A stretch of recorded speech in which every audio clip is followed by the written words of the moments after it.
Hello everyone, welcome to my channel e Pathshala. मैं अंजलि आपका अपने चैनल पर बहुत बहुत स्वागत करती हूँ। तो देखते हैं कि आज हमारा टॉपिक क्या है। आज का हमारा टॉपिक है कोशिका यानी कि सेल, जो कि बायोलॉजी का एक बहुत ही बेसिक और बहुत ही इम्पॉर्टेंट टॉपिक है और बहुत इम्पॉर्टेंट चीज़ की हमारी बॉडी के लिए भी, हमारे लिए भी, हमारी लाइफ के लिए भी बहुत ही इम्पॉर्टेंट चीज़ है। तो देखते हैं क्या होती है कोशिका।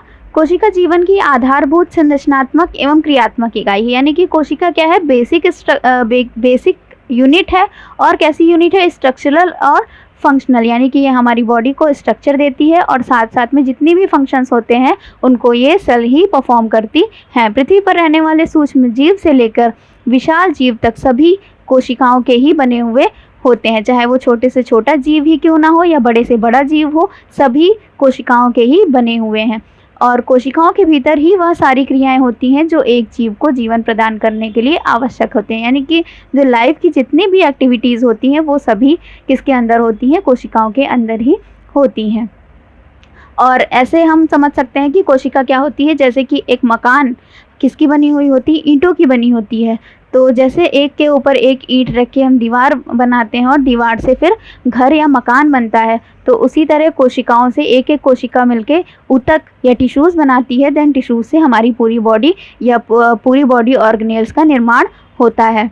कोशिका की खोज किसने की थी? सबसे पहले कोशिका की खोज 1665 में रॉबर्ट हुक नाम के वैज्ञानिक ने की थी और उन्होंने अपने ही बनाए हुए पुराने माइक्रोस्कोप से उसमें पौधे की कॉर्क को देखा था। उसकी अनुप्रस्थ काट काट कर, यानी कि ट्रांसफर सेक्शन उसका काटा था और उसको अध्ययन किया था। तो उन्हें क्या दिखा था? छोटी छोटी कोठरियाँ दिखी थी, कंपार्टमेंट दिखे थे। जैसे आपने देखा होगा मधुमक्खी के छत्ते के अंदर छोटे छोटे ब्लॉक्स होते हैं, वैसे ही कुछ स्ट्रक्चर्स होते हैं सेल के। तो उन मधुमक्खी के छत्ते के समान जो कंपार्टमेंट थे, कोठरियाँ थी, उन्हीं को इन्होंने क्या नाम दिया? रॉबर्ट हुक ने सेल का नाम दिया। और सेल की खोज सूक्ष्मदर्शी के आविष्कार के ही बाद संभव हो पाई, क्योंकि सेल कैसी होती हैं? सूक्ष्म होती हैं और जिनको हम माइक्रोस्कोप के अंदर ही देख सकते हैं। दूसरी चीज़ है सन 1674 में 1674 में ल्यूवेनहॉक नाम के डच वैज्ञानिक ने अपने ही बनाए हुए डेवलप्ड प्रकार के, यानी कि उन्नत प्रकार के माइक्रोस्कोप में स्वतंत्र कोशिका जैसे बैक्टीरिया, प्रोटोजोआ और लाल रक्त कणिकाओं और शुक्राणुओं का अध्ययन किया था। यानी कि इन सेल्स का इन्होंने क्या किया था? अध्ययन किया था माइक्रोस्कोप के द्वारा। अब आ जाते हैं कोशिकाओं के प्रकार। कोशिकाएं मुख्यतः दो प्रकार की होती हैं, प्रोकैरियोटिक कोशिका और दूसरी है यूकैरियोटिक कोशिका, यूकैरियोटिक सेल। प्रोकैरियोटिक कोशिकाएं आज से लगभग 3 मिलियन वर्ष पुरानी धरती पर पाए जाते थे और यूकैरियोटिक कोशिकाएं जो हैं उनकी उत्पत्ति 1 मिलियन वर्ष पहले ही हुई है। तो जो प्रोकैरियोटिक कोशिकाएं हैं वो यूकैरियोटिक कोशिकाओं से लगभग 2 मिलियन वर्ष पुरानी हैं। और कोशिकाओं के प्रकार क्या हैं?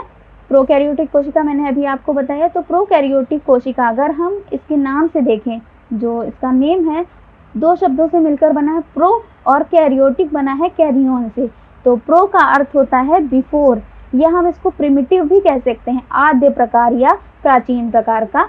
और कैरियन का मतलब होता है न्यूक्लियस, यानी कि केंद्रक। तो कोशिका में जो केंद्रक होता है, प्रोकैरियोटिक कोशिकाओं में जो केंद्रक होता है वो अनडेवलप्ड या आद्य प्रकार का या प्रिमिटिव प्रकार का होता है। यानी कि अगर हम कहें कि आद्य प्रकार क्या होता है या प्राचीन प्रकार क्या होता है, तो ऐसा केंद्रक जिसमें केंद्रक झिल्ली नहीं होती है। तो केंद्रक के अंदर पाया जाने वाला जो भी मटेरियल होता है, जेनेटिक मटेरियल, वो सीधे ही कोशिका के किसी भी एरिया में प्रेजेंट होता है, जिसको हम केंद्रकाय कहते हैं या न्यूक्लियोइड कहते हैं। ठीक है, तो कोई भी मेम्ब्रेन बाउंड स्ट्रक्चर नहीं होता है। यहाँ पे अगर ये जो मटेरियल है ये बाउंड हो जाएगा न्यूक्लियर मेम्ब्रेन से, तो ये कोशिका क्या कहलाएगी? यूकैरियोटिक कहलाएगी। और जब तक ये मटेरियल जो है वो मेम्ब्रेन बाउंड नहीं है और सेल के किसी भी जगह पे पाया जा रहा है, तो वो कोशिका प्रोकैरियोटिक कहलाएगी। तो साथ ही जो प्रोकैरियोटिक कोशिकाओं में अंगक होते हैं, ऑर्गेनेल्स होते हैं, वो भी झिल्लियों से घिरे नहीं होते हैं, वो भी बिना झिल्लियों के मेम्ब्रेन लेस होते हैं।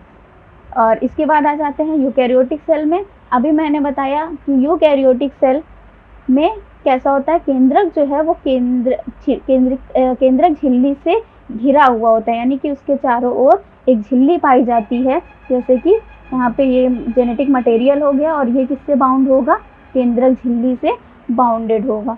ठीक है, और अगर हम इसको नाम से देखें तो यू मीन्स होता है ट्रू, यू मीन्स हो गया ट्रू, और कैरियन मीन्स न्यूक्लियस। जो कैरियोटिक वर्ड है वो कैरियन से बना है, तो इसका मतलब वे कोशिकाएं जिनमें ट्रू न्यूक्लियस का मतलब हो गया वेल डेवलप्ड न्यूक्लियस प्रेजेंट होता है, तो ऐसी कोशिकाएं यूकैरियोटिक कोशिकाएं कहलाती हैं।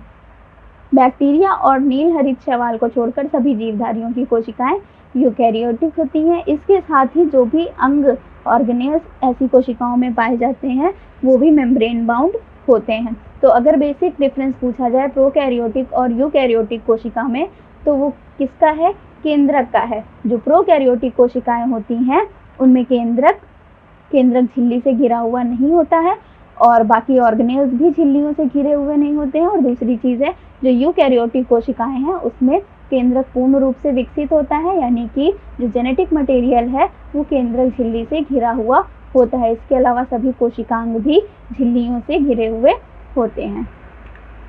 देन आ जाते हैं यूकैरियोटिक कोशिकाओं के प्रकार। अब हम देखते हैं यूकैरियोटिक कोशिकाएं दो प्रकार की होती हैं, जंतु कोशिकाएं यानी कि एनिमल सेल जो जंतुओं में पाई जाती हैं, और पादप कोशिका प्लांट सेल जो पौधों में पाई जाती हैं। तो अब देखते हैं पादप कोशिका और जंतु कोशिका में मुख्य अंतर क्या होता है।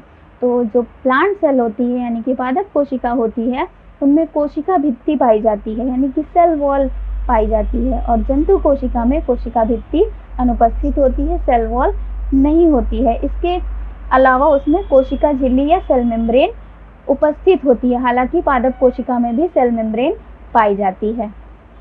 हरित लवक पाया जाता है। जो बेसिक एक डिफरेंस आएगा आपको प्लांट सेल और एनिमल सेल में अगर पूछा जाता है तो वो है सबसे पहली चीज़ कोशिका भित्ति का अंतर है कि सेल वॉल प्लांट सेल में होती है और एनिमल सेल में नहीं पाई जाती है कोशिका भित्ति।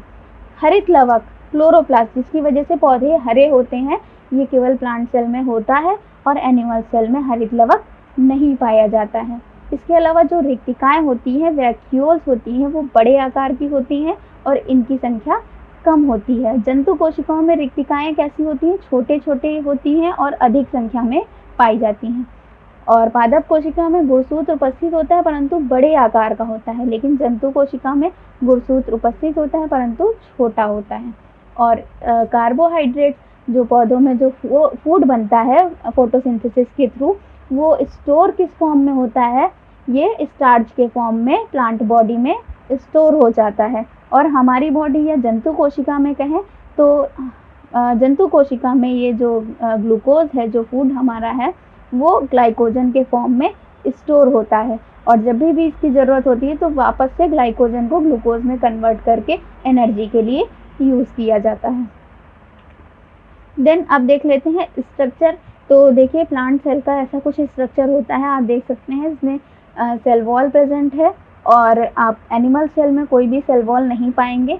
इसके अलावा सेल मेम्ब्रेन, अंदर वाली जो बाहर वाली लेयर आपको दिख रही है ये सेल वॉल है, और अंदर वाली जो लेयर है दैट इज सेल मेम्ब्रेन, पतली सी लेयर है, और इसमें एनिमल सेल में केवल सेल मेम्ब्रेन ही प्रेजेंट है।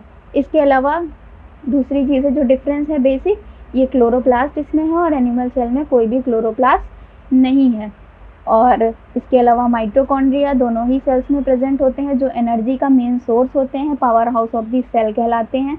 इसके अलावा एंडोप्लाज्मिक रेटिकुलम और एंडोप्लाज्मिक रेटिकुलम इसमें भी होंगे, और मेन जो आपका ऑर्गेनेल है cell organelle that is nucleus, ये भी प्रेजेंट है। यहाँ पे देख रहे हैं जो न्यूक्लियस है दोनों ही सेल में मेम्ब्रेन से बाउंड है। यहाँ पे देखिए न्यूक्लियर मेम्ब्रेन आपको दिखाई जा रही है, ये न्यूक्लियर मेम्ब्रेन है ना। तो ये बेसिक डिफरेंस है प्रोकैरियोटिक। अभी इससे न्यूक्लियर मेम्ब्रेन से पता चलता है या इस स्ट्रक्चर को देखने से पता चलता है कि ये कैसी सेल्स हैं, यूकैरियोटिक सेल्स हैं, क्योंकि इनमें देखिए सारे ऑर्गेनेल्स मेम्ब्रेन बाउंड है। ये न्यूक्लियर मेम्ब्रेन है। माइटोकॉन्ड्रिया अगर हम देखें तो माइटोकॉन्ड्रिया के चारों ओर भी एक मेम्ब्रेन पाई जा रही है, क्लोरोप्लास्ट के चारों ओर भी एक मेम्ब्रेन पाई जा रही है, और इनमें भी मेम्ब्रेन पाई जा रही हैं। तो ये दोनों कैसी सेल्स हैं, यूकैरियोटिक सेल्स हैं। और इसके अलावा जो प्रोकैरियोटिक सेल्स होंगे उनमें ये मेम्ब्रेन लाइक स्ट्रक्चर्स कोई भी नहीं होंगे। इसके अलावा गोल्जी ऑपरेटस है, लाइसोसोम्स हैं, तो ये बहुत सारे सेल ऑर्गेनेल्स पाए जाते हैं। तो कुछ बेसिक चीज़ें हैं जो प्लांट सेल और एनिमल सेल में ये होते हैं, ये ऐसा स्ट्रक्चर होता है। तो दैट्स इट फॉर टुडे। अगर आपने अभी तक हमारा चैनल सब्सक्राइब नहीं किया है तो आप हमारे चैनल को सब्सक्राइब कीजिए, बेल आइकन पे क्लिक कीजिए, जिससे कि आपको हमारे वीडियोस का नोटिफिकेशन मिल सके। इसके अलावा आप हमें फॉलो कीजिए फेसबुक, इंस्टाग्राम और टेलीग्राम पे भी। Thank you.